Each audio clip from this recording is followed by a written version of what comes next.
Cambridge Practice Tests for IELTS 1 by Vanessa Jakeman and Claire McDowell. Published by Cambridge University Press, 1996. This recording is copyright. Cassette 2, Side 1. Practice Test 3.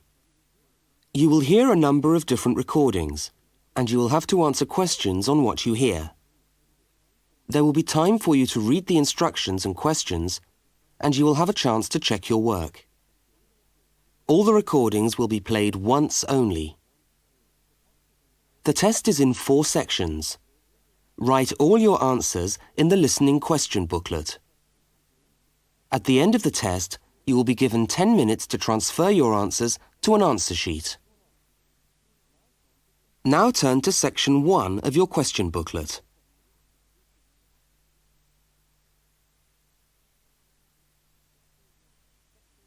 Section 1. You will hear a student inquiring about parking facilities. First, look at questions 1 to 4. For each of the questions, 4 alternatives are given. Decide which of the alternatives, A, B, C or D, best fits what you hear on the tape and circle the appropriate letter.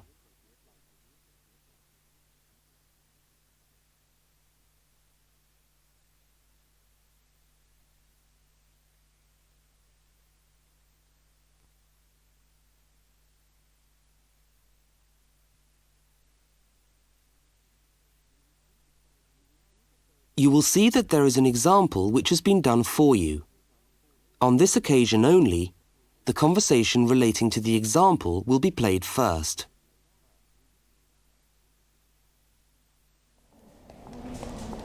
How do you come to the university each day? Train or bus, or do you have a car? Oh, I always walk. I haven't got a car, and anyway, I live quite close.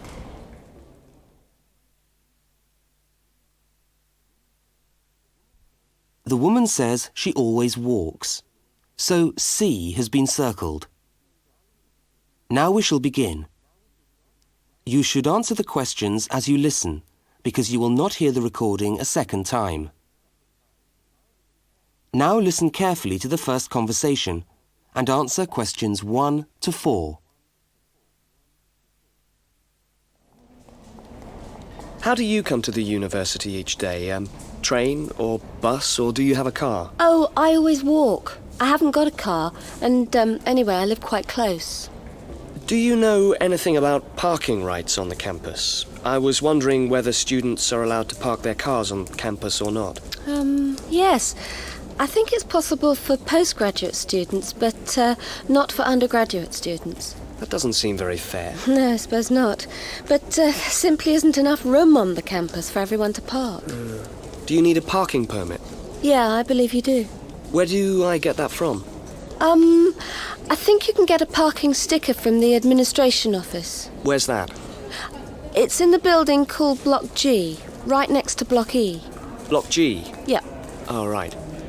And what happens to you if you don't buy a sticker? Do they clamp your wheels or give you a fine? No, I think they tow your car away. Oh, really? Yeah. And then they fine you as well, because you have to pay to get the car back. I'd better get the sticker then. Yeah. Where exactly is the administration office again? I'm new to this university and I'm still trying to find my way around. Right. You go along Library Road, past the tennis courts on your left and the swimming pool on your right. Yeah. And the administration office is opposite the car park on the left. You can't miss it. So it's up Library Road, past the swimming pool, opposite the car park. Right, I'll go straight over there. Bye, and thanks for the help.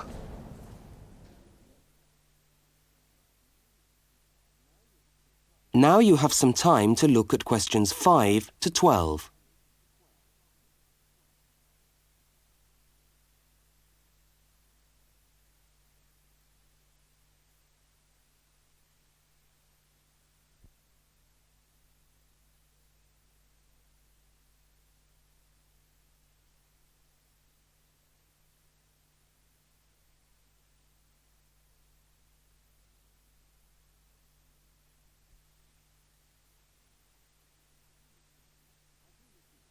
As you listen to the next conversation, complete the application form in the spaces numbered 5 to 10 and answer the questions numbered 11 to 12.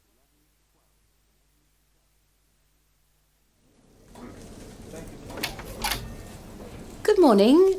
Can I help you?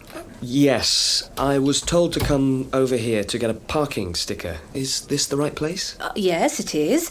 Are you a postgraduate student? Yes, I am. Okay. Well, I'll just need to take some details. Your name? Richard Lee. That's spelt L-E-E. Richard Lee. And the address? Flat 13, 30 Enmore Road. How do you spell Enmore? Oh, E-N-M-O-R-E.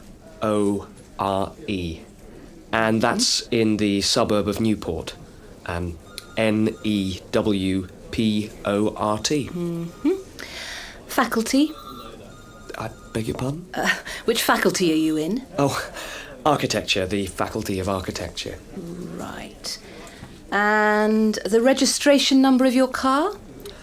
Let me see. LXJ50... Oh, no, sorry. I always get that wrong. It's LJX058K. LJX508K? No, 058K. Ah. And what make is the car? It's a Ford. A Ford. Fine. Well, I'll just get you to sign here, and when you've paid the cashier, I'll be able to issue you with a sticker. All right. Where do I pay? Just across the corridor in the cashier's office. Oh, but it's 12:30 now, and they close at 12:15 for lunch. But they open again at 2:15 until 4:30. Oh, they're not open till 2:15. No. When you get your sticker, you must attach it to the front windscreen of your car. I'm afraid it's not valid if you don't have it stuck on the window. Right, I see. Thanks very much. I'll just wait here then.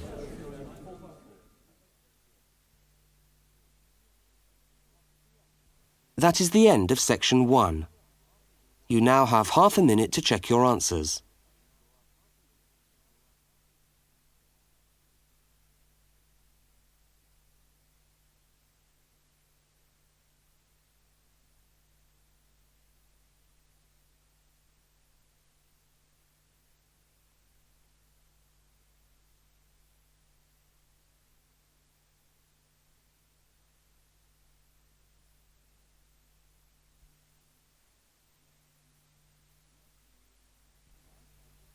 Now turn to section 2.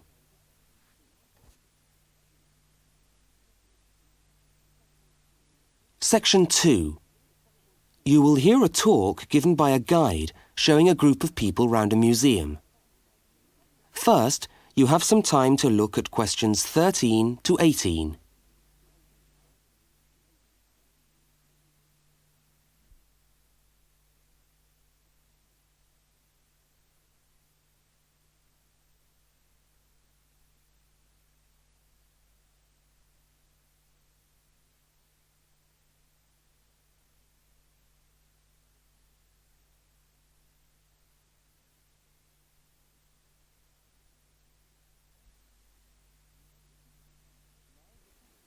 Now listen to the guide and complete the notes by filling in the numbered spaces 13 to 18.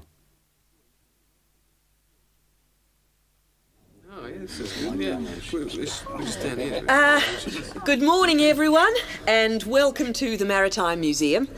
Now, before we commence our tour, I'd just like to tell you a little bit about the history of the museum.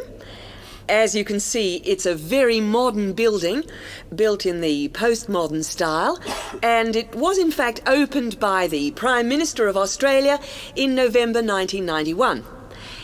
It's been designed with a nautical flavour in mind, to remind us of our links with the sea. But the museum isn't only housed in this building. There are a number of historic ships docked outside in the harbour which form part of the museum, and which you are also free to visit. And we'll be coming to them shortly. I'd just like to point out one or two things of general interest while we're here. Handicapped toilets are located on this floor, and the door shows a wheelchair. The cloakroom, where you can hang your coat or leave your bags, is just behind us here.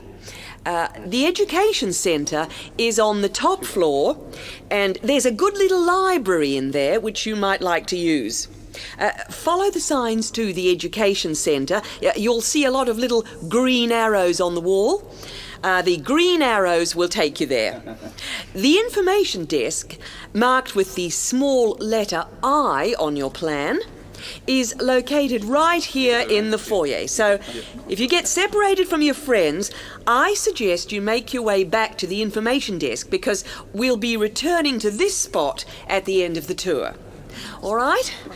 Now, if you look out this window, you should be able to see where the museum's ships are docked. If you want to go on a tour of the old ship, the Vampire, she's docked over there, and you should meet outside on the quay. However, a word of warning. I don't recommend it for the grandmas and grandpas, because there are lots of stairs to climb. Right now, let's move on. Oh, I almost forgot to give you the times for that tour. Now, tours of the Vampire run on the hour, every hour, all right? Now look at questions 19 to 23.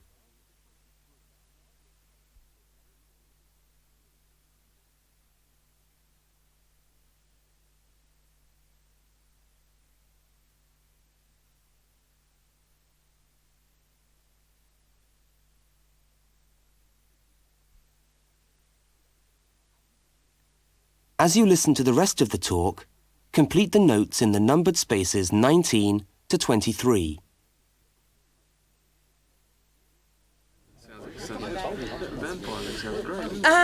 Let's take a walk around the museum now.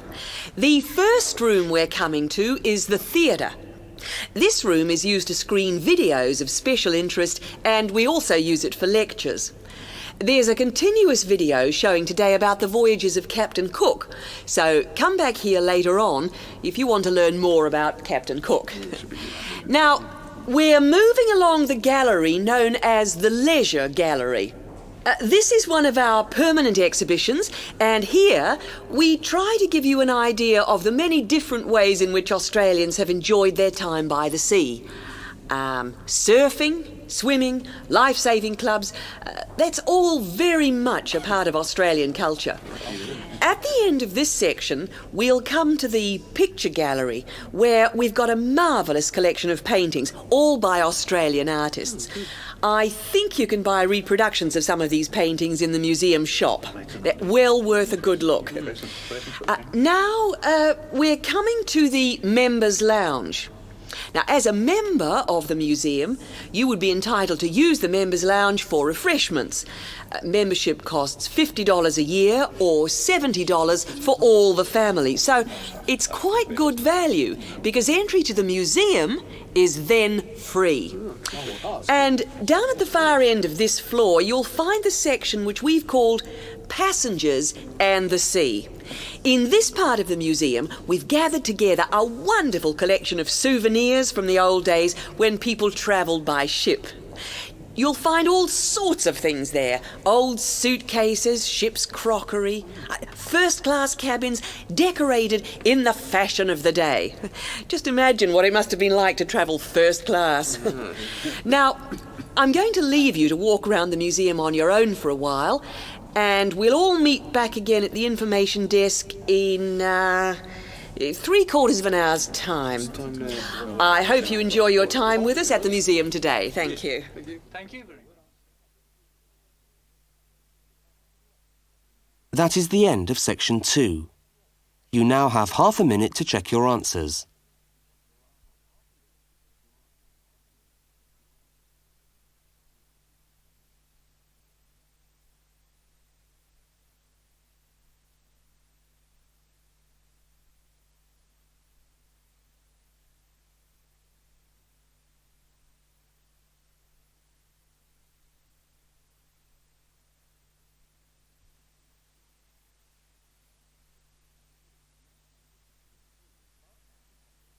Now turn to section 3.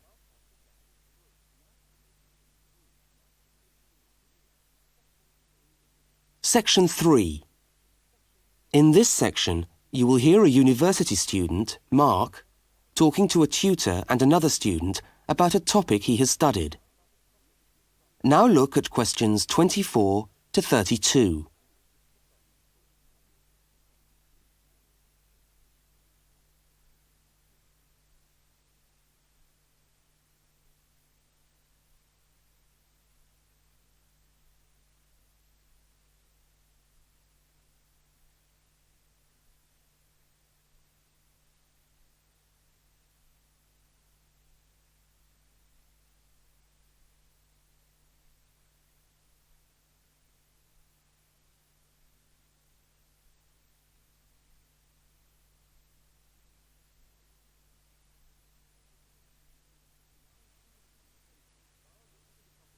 Now listen to the conversation and answer questions 24 to 32. Okay, everybody. Good morning. Good morning. Morning. It's Mark's turn to talk to us today, so Mark, I'll ask you to get straight down to business. All right. Now, following on from what we were discussing last week in Susan's tutorial on approaches to marketing, you were going to give us a quick rundown on a new strategy for pricing, which is now being used by many large companies, known as revenue management, before we go on to your actual tutorial paper on sales targets.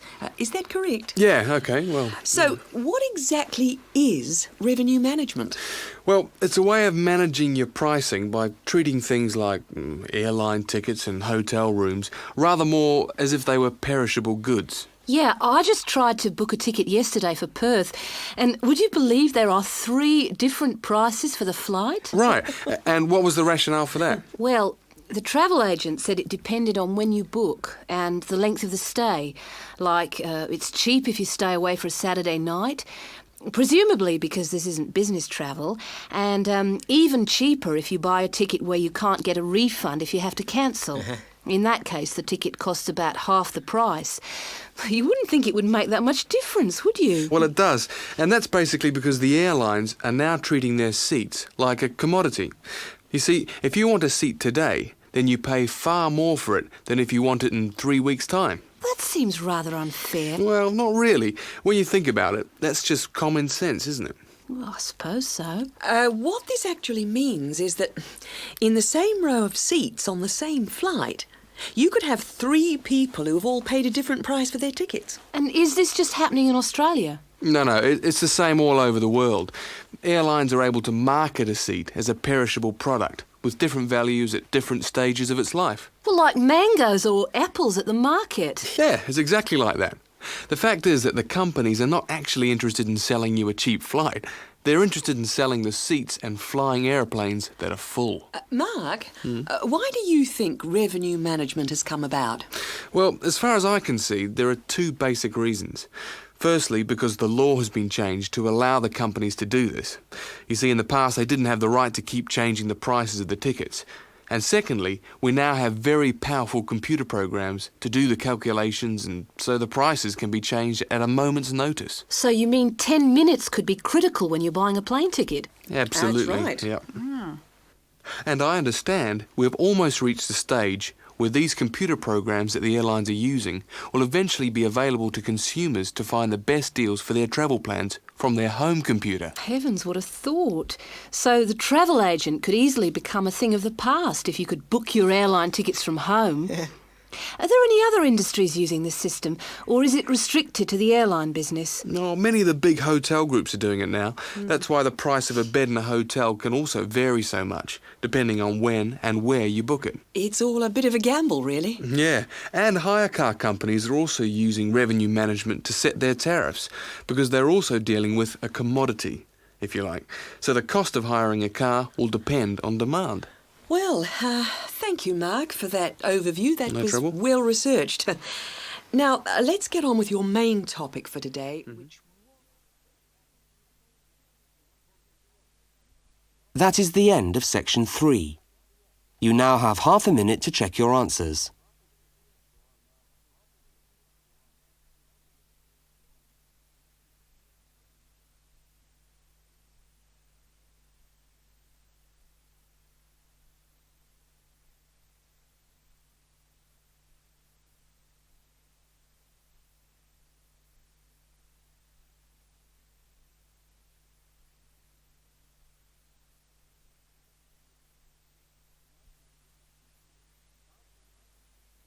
Now turn to section 4.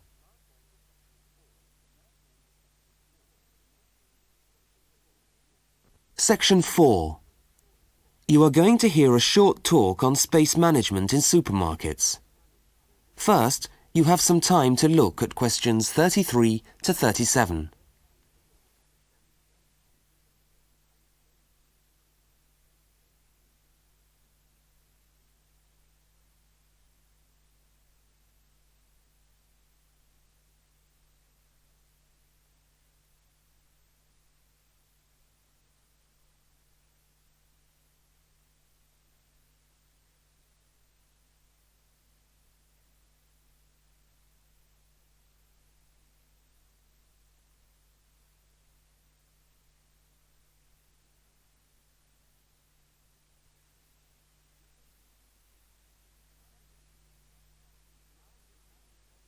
Now listen to the first part of the talk and complete the table by filling in the numbered spaces 33 to 37.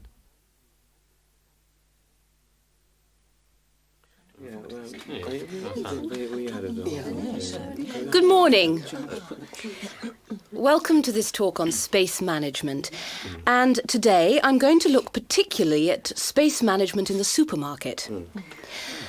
Now, since the time supermarkets began, marketing consultants like us have been gathering information about customers' shopping habits. To date, various research methods have been used to help promote the sales of supermarket products.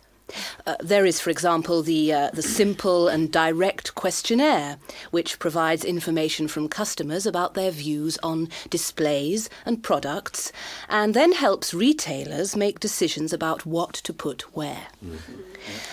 Another method to help managers understand just how shoppers go around their stores are the hidden television cameras that film us as we shop and monitor our physical movement around the supermarket aisles. Where do we start? What do we buy last? What attracts us, etc.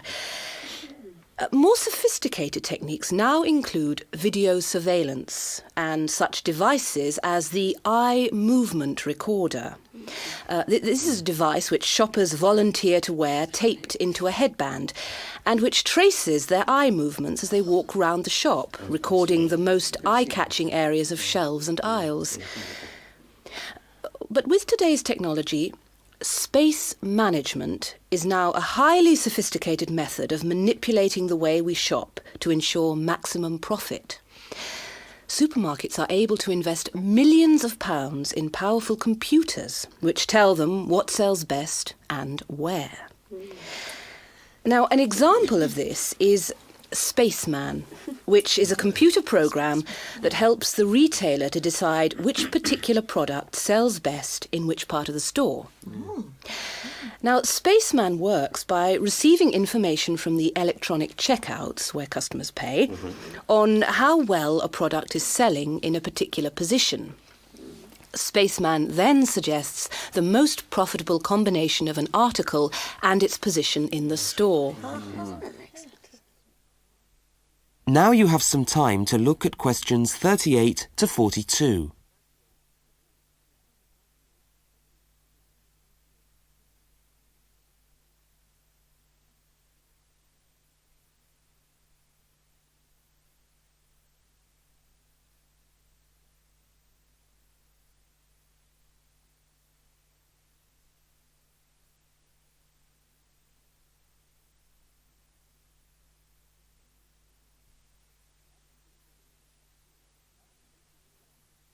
As you listen to the rest of the talk, label the diagram by filling in the numbered spaces 38 to 42.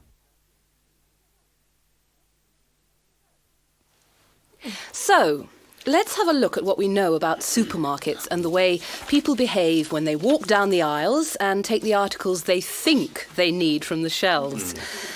Now, here's a diagram of one supermarket aisle and 2 rows of shelves. Here's the entrance at the top left-hand corner.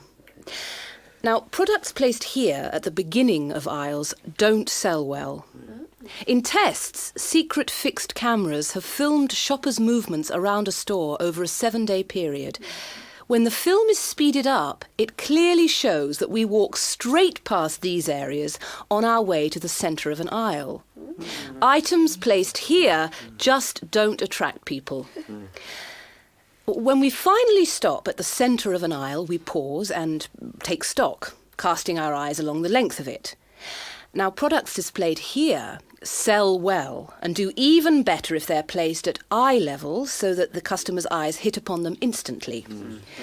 Products here are snapped up, and manufacturers pay a lot for these shelf areas, which are known in the trade as hotspots. Naturally, everyone wants their products to be in a hotspot.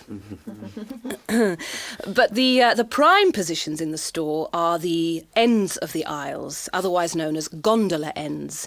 Now, these stand out and grab our attention. For this reason, many new products are launched in these positions, and manufacturers are charged widely varying prices for this privileged spot. Also, the end of an aisle may be used for promoting special offers, which are frequently found waiting for us as we turn the corner of an aisle. Well, now, eventually, of course, we have to pay. Any spot where a supermarket can be sure we are going to stand still and concentrate for more than a few seconds is good for sales. That's why the shelves at the checkout have long been a favourite for manufacturers of chocolates. Perhaps the most surefire impulse food of all. I agree. I think that's very... Yes, I would... That is the end of section 4. You now have half a minute to check your answers.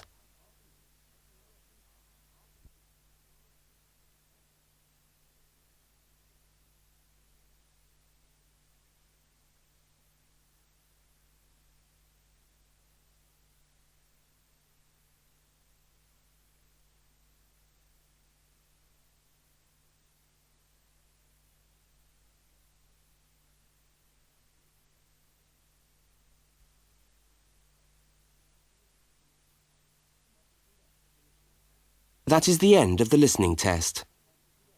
You now have 10 minutes to transfer your answers to the listening answer sheet.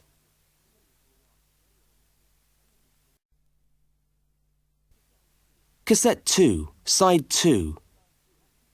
Practice Test 4. You will hear a number of different recordings, and you will have to answer questions on what you hear. There will be time for you to read the instructions and questions, and you will have a chance to check your work. All the recordings will be played once only. The test is in 4 sections. Write all your answers in the listening question booklet. At the end of the test, you will be given 10 minutes to transfer your answers to an answer sheet. Now turn to section 1 of your question booklet.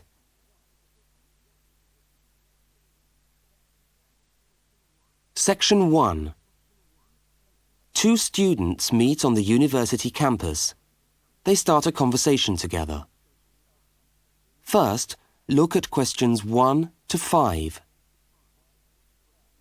For each of the questions, 4 alternatives are given. Decide which of the alternatives, A, B, C or D, best fits what you hear on the tape, and circle the appropriate letter.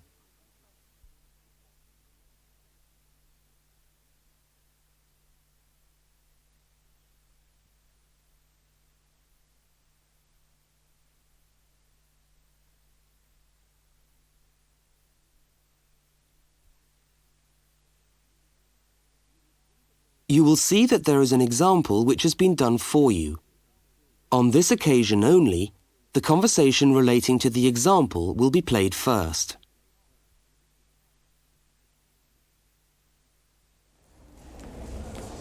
Excuse me, can you help me? I was looking for the main hall. No, maybe I can, actually. I'm looking for the main hall, too. I think it's in the administration building. Are you a new student? Yeah, I am. The man says he's looking for the main hall too. So A has been circled. Now we shall begin. You should answer the questions as you listen, because you will not hear the recording a second time. Now listen carefully to the first conversation and answer questions 1 to 5.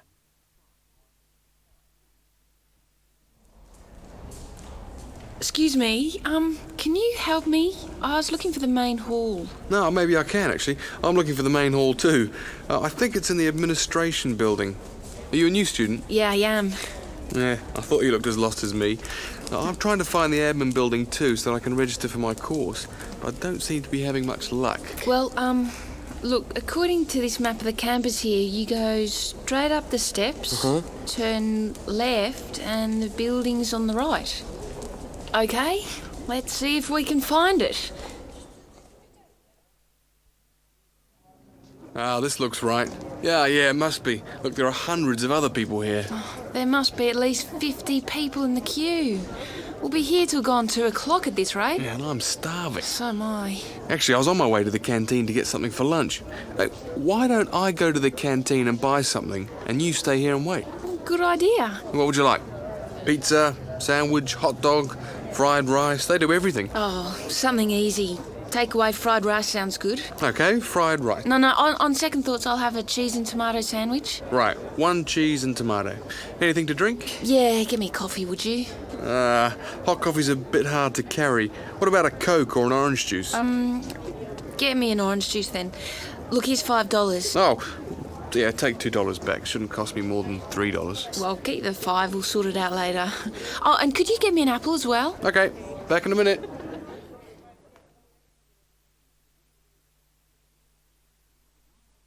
The woman speaks to the clerk about registering at university. Look at questions 6 to 10.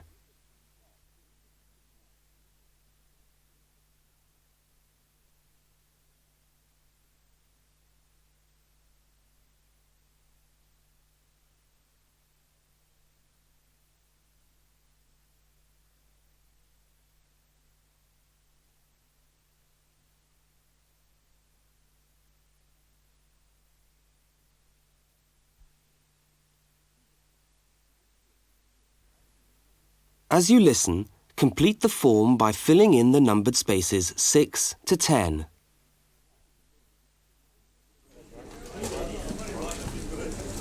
Oh, hello. I'm here to register for the first year law course. Oh, I'll just have to fill out this form for our records. What's your name? Julia Perkins? Can you spell that for me? Yeah, that's Juliaperkins.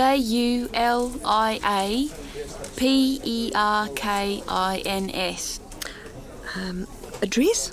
Flat 5, 15 Waratah Road. That's Waratah, Brisbane. Brisbane.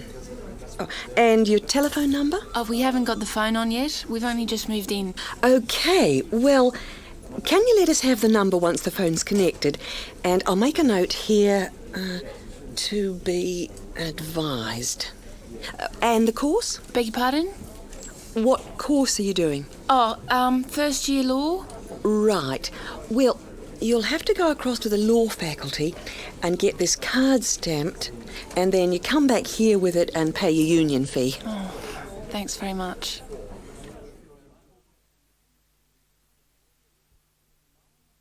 The man and the woman meet up again. Look at questions 11 and 12 and circle the correct answer.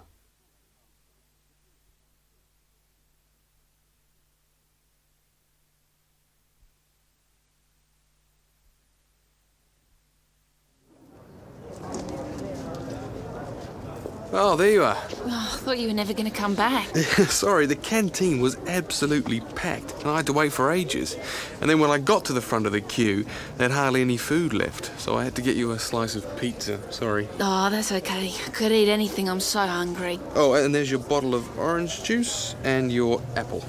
At least I managed that. Great. Thanks a lot. Oh, and here's your $2 back. Don't worry about it. Buy me a cup of coffee later. Oh, all right then. So how'd you go? Oh, well, in order to register, we've got to go to the law faculty and get this card stamped, and then go back to the admin building and pay the union fees. That means we're registered.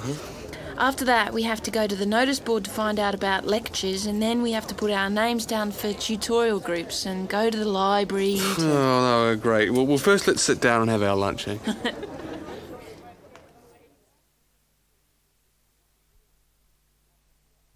That is the end of section 1.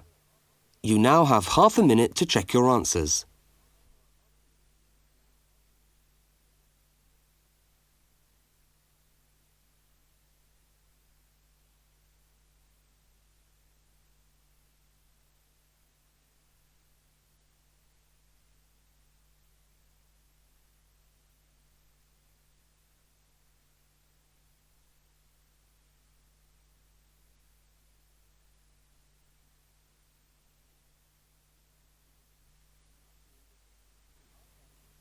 Now turn to section 2.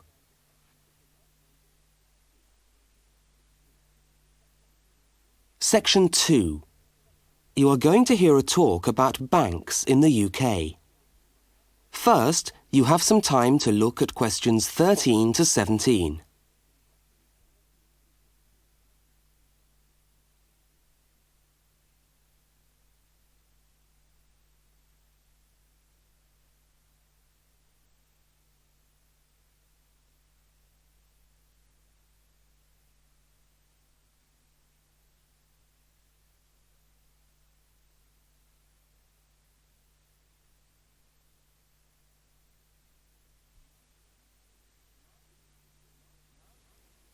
Now listen to the talk and complete the notes by filling in the numbered spaces 13 to 17.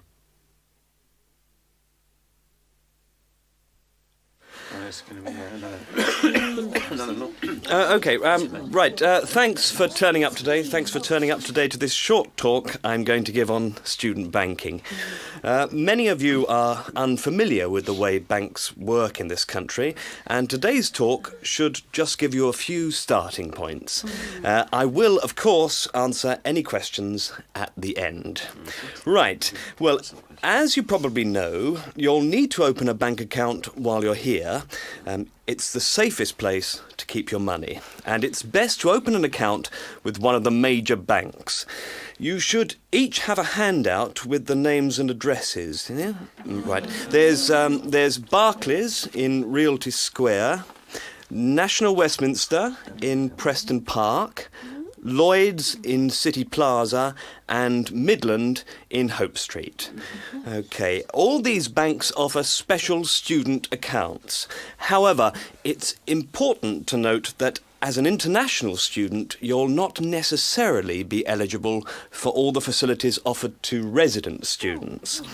Now, as an international student, you will need to provide evidence that you can fund yourself for however long your course lasts. Banks have different policies, and the services that they'll offer you will depend on your individual circumstances and on the discretion of the bank manager involved. So it's a matter of going there and finding out about your own particular situation. Right. When you do go to open a bank account, you should take some documentation with you. I've already mentioned that you must be able to support yourself. In addition to this, most banks ask you to bring your passport and your letter or certificate of enrolment. OK? Now, by far the most useful type of account to open is a current account. When you do this, you will actually get what is called a student account, which is a current account with special concessions for students. When you open the account, the bank will give you a checkbook, and you can use this to draw money out as you need it. If you need to write cheques in shops, you'll also need a cheque card. This is really an identity card, which guarantees that correctly written cheques up to the value stated on the card will be honoured by the bank. OK? Everybody with me so far? Now look at questions 18 to 21.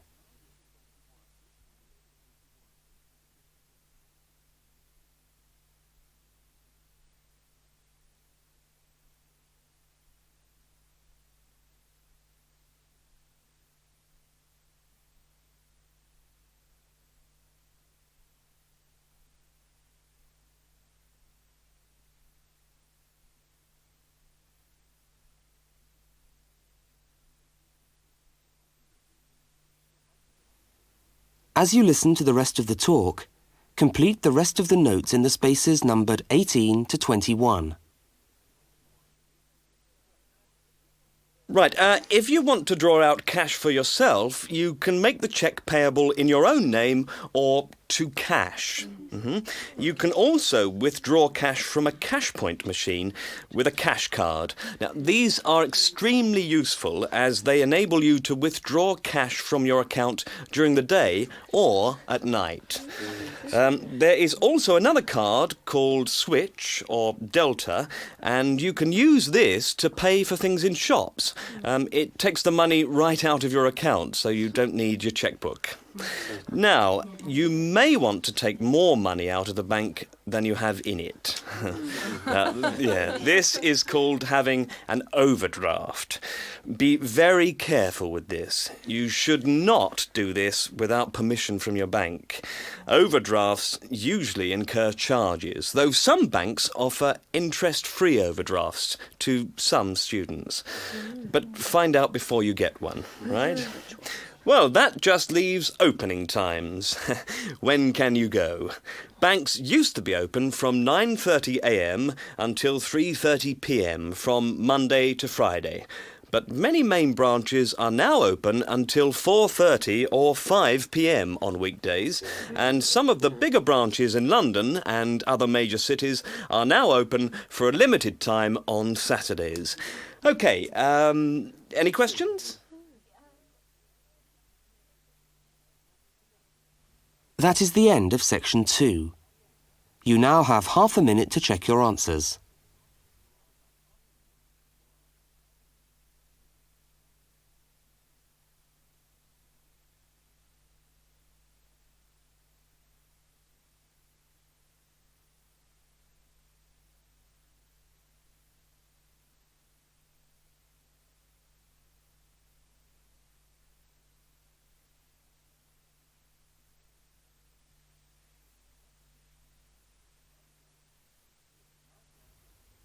Now turn to section 3.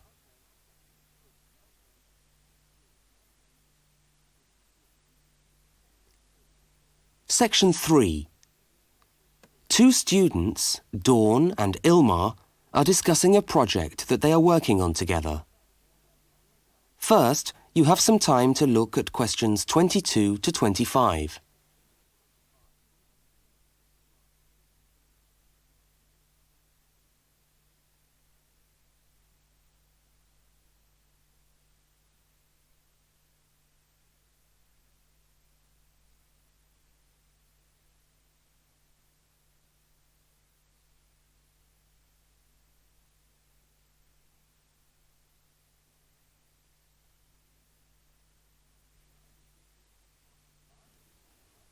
Now listen to the first part of the conversation and complete the fact sheet by filling in the numbered spaces 22 to 25.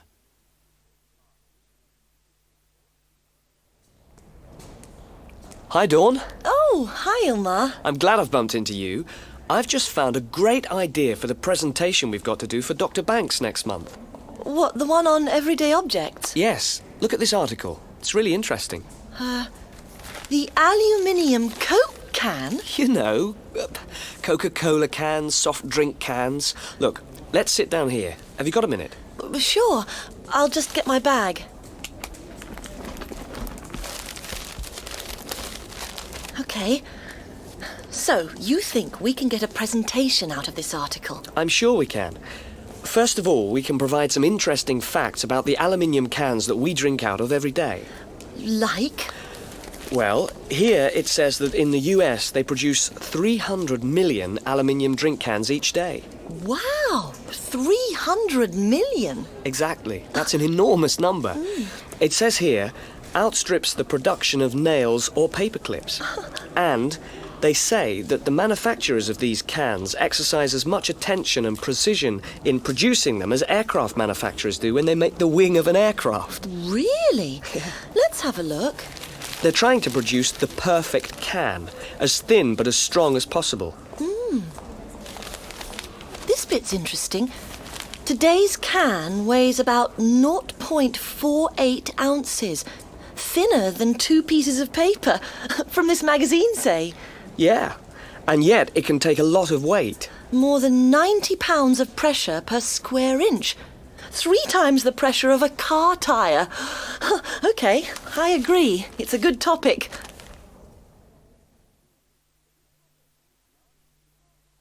Now look at the diagram of the aluminium can and at questions 26 to 31.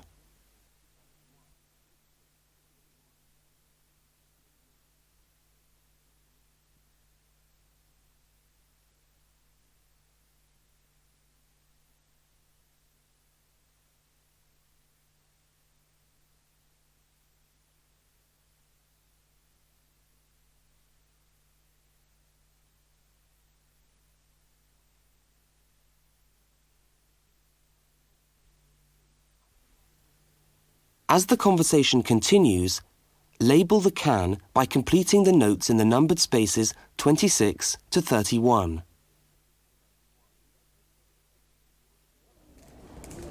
What I thought was that we could do a large picture of a Coke can and label it, and then talk about the different parts. Look, I've done a rough picture here. OK, so where shall we start? Well, the lid is complicated. Let's start with the body first.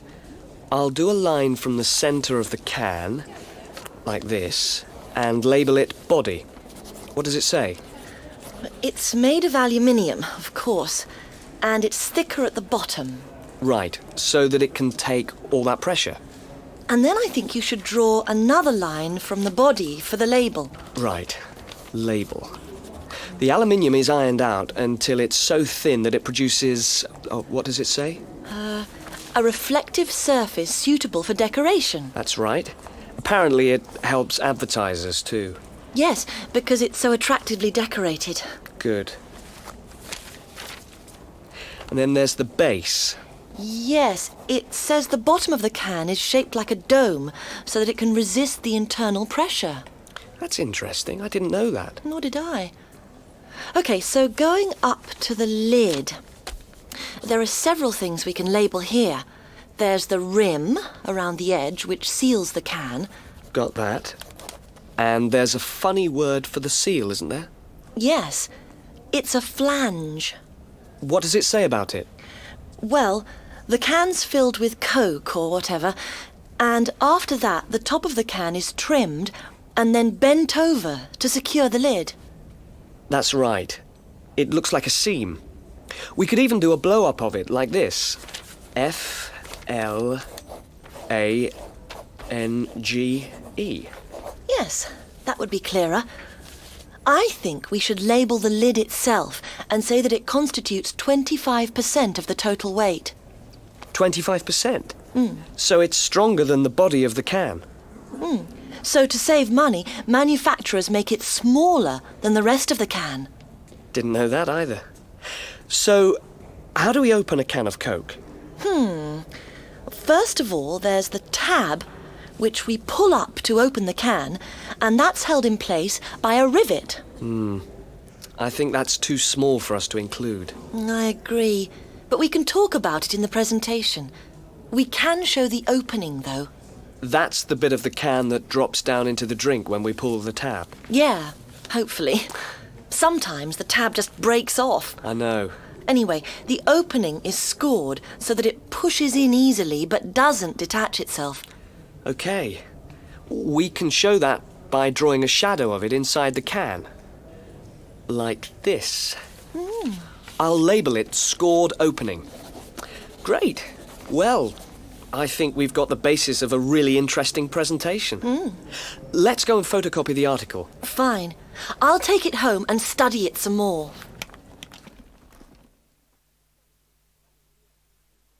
That is the end of section 3. You now have half a minute to check your answers.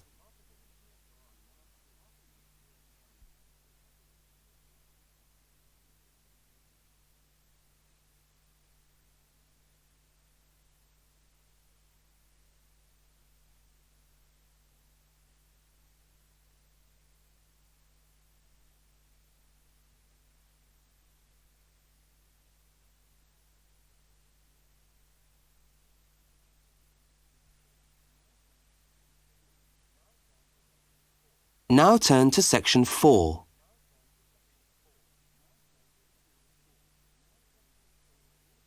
Section 4. You are going to hear part of a short university lecture.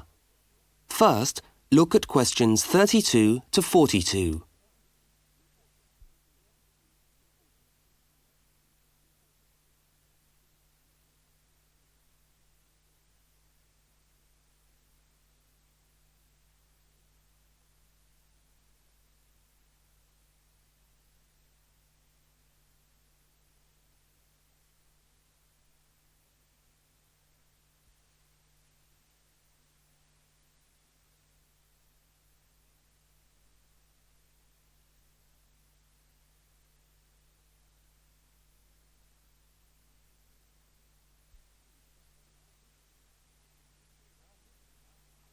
Now listen and complete the lecture notes in the spaces numbered 32 to 42.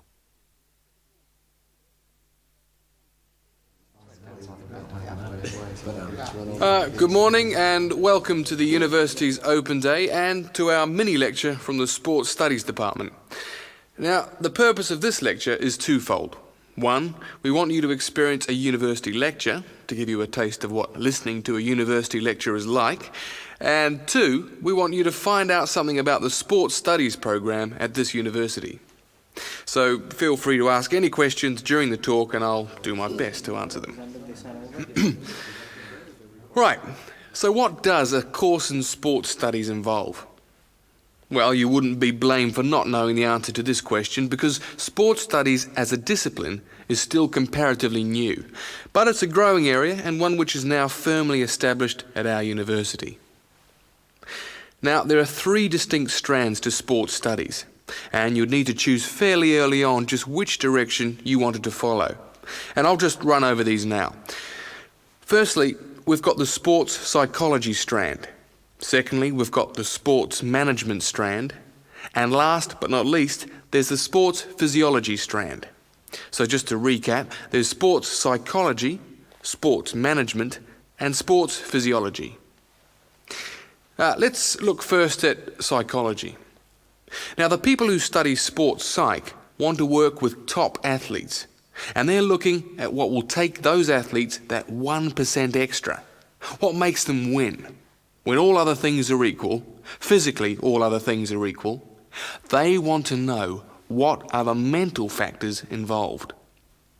The sports psychologist works closely with the athlete through his or her training program and becomes an integral part of the team. In fact, you could say that they play just as important a role as the coach.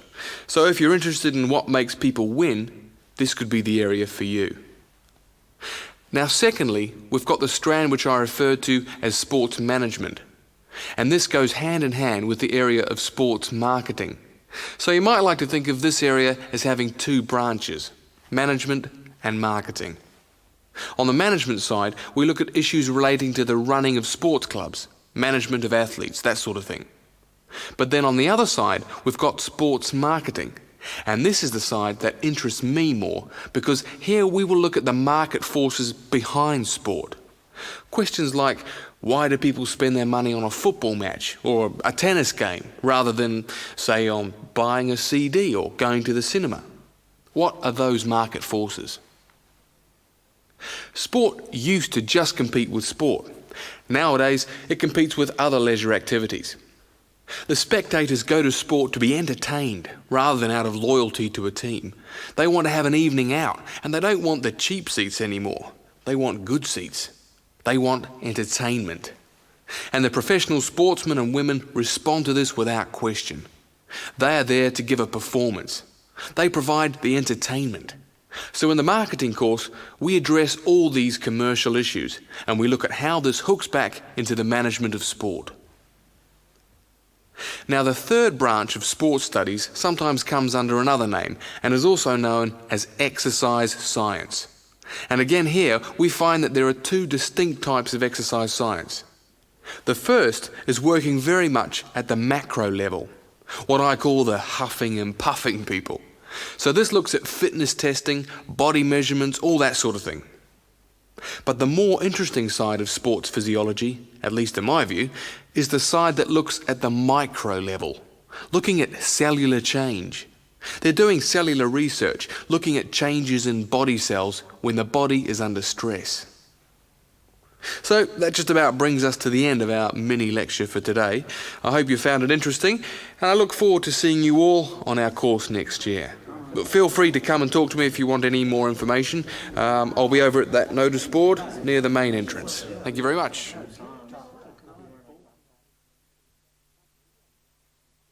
That is the end of section 4. You now have half a minute to check your answers.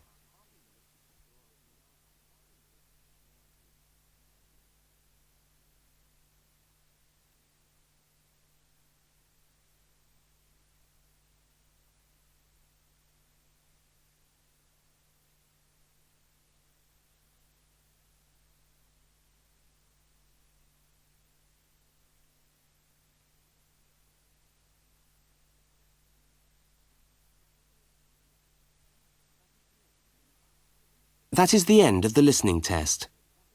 You now have 10 minutes to transfer your answers to the listening answer sheet.